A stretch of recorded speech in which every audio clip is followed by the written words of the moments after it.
March on Rome. 1922 October 28 Benito Mussolini தலைமையிலான பாசிச கட்சியினர் மார்ச் ஆன் ரோம் எனப்படும் ரோமுக்கான பேரணியை தொடங்கினர்.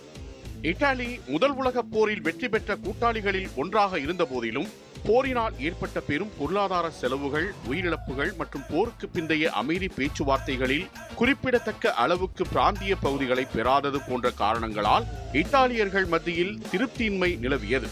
போருக்கு பிந்தைய ஆண்டுகளில் உயர் பணவீக்கம், அதிக வேலையின்மை மற்றும் தொழில்துறை ஸ்தம்பிதம் ஆகியவற்றை இத்தாலி எதிர்கொண்டது.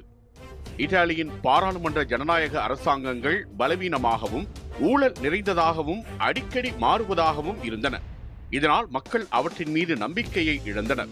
1919 1920 காலகட்டத்தில் இத்தாலியில் சோசலிச மற்றும் கம்யூனிச கட்சிகள் தொழிற்சாலைகளை கைப்பற்றியும் வேலை நிறுத்தங்களை நடத்தியும் அரசியலில் ஆதிக்கம் செலுத்த முயன்றன.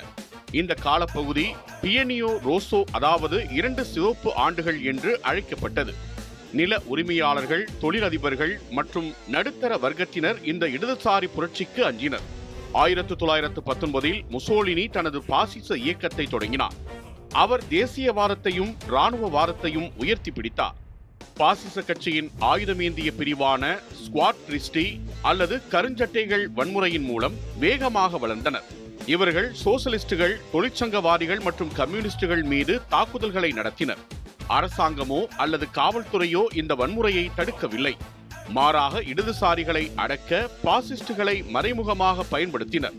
1922 ஆண்டுக்குள் முசோலினி இத்தாலியின் அரசியல் அதிகாரத்தை கைப்பற்ற தயாரானார். அவர் நாட்டில் ஒழுங்கை மீட்டெடுக்கவும், கம்யூனிசத்தை ஒடுக்கவும், தேசிய பெருமையை மீட்டெடுக்கவும் போராடப் போவதாக அறிவித்தார். அதற்காக ரோமை நோக்கி ஒரு பெரிய இராணுவ அணிவகுப்பு நடத்தி இத்தாலிய அரசை பணிய வைக்க திட்டமிட்டார். 1922 அக்டோபர் 28 அன்று சுமார் 30,000 கருஞ்சட்டை வீரர்கள் ரோமுக்குள் நுழைய தயாராக இருந்தனர். இத்தாலியின் அப்போதைய பிரதமர் லூயிகி ஃபாக்டா இந்த பேரணியை தடுக்கவும் பாசிச படைகளை துப்பாக்கிச் சூடு மூலம் அகற்றவும் முற்பட்டார். ஆனால் மன்னர் 3ஆம் விக்டர் இம்மானுவேல் இதற்கு ஒப்புக்கொள்ளவில்லை. இதனால் உள்நாட்டுப் போர் ஏற்படும் என்றும் பாசிஸ்டுகளை ஆதரித்த இராணுவத்தின் ஒரு பகுதியினர் தனக்கு எதிராக திரும்புவார்கள் எனவும் அவர் அஞ்சினார். இதையடுத்து பிரதமர் லூயிகி ஃபாக்டா தனது பதவியை ராஜினாமா செய்தார். மன்னர் விக்டர் இம்மானுவேல் பிரதமரின் ராஜினாமாவை ஏற்றுக்கொண்டு ஒரு கூட்டணி அரசாங்கத்தை அமைக்குமாறு முசோலினிக்கு அழைப்பு விடுத்தார்.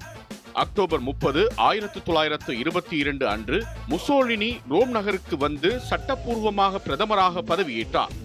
அடுத்த சில ஆண்டுகளில் முசோலினி படிப்படியாக அனைத்து ஜனநாயக உரிமைகளையும் ரத்து செய்து முழுமையான சர்வாதிகாரியாக மாறினார். ரோமுக்கான பேரணி என்பது ஒரு இராணுவ புரட்சியைப் போல தோன்றினாலும் அது அரசியல் சமரசங்கள் மூலம் சட்டப்பூர்வமாக அதிகாரத்தை கைப்பற்றும் நடவடிக்கையாகவே முடிந்தது. இந்த நிகழ்வு இத்தாலியில் ஜனநாயக அமைப்புகளின் முடிவையும் பாசிச சர்வாதிகாரத்தின் தொடக்கத்தையும் குறித்தது.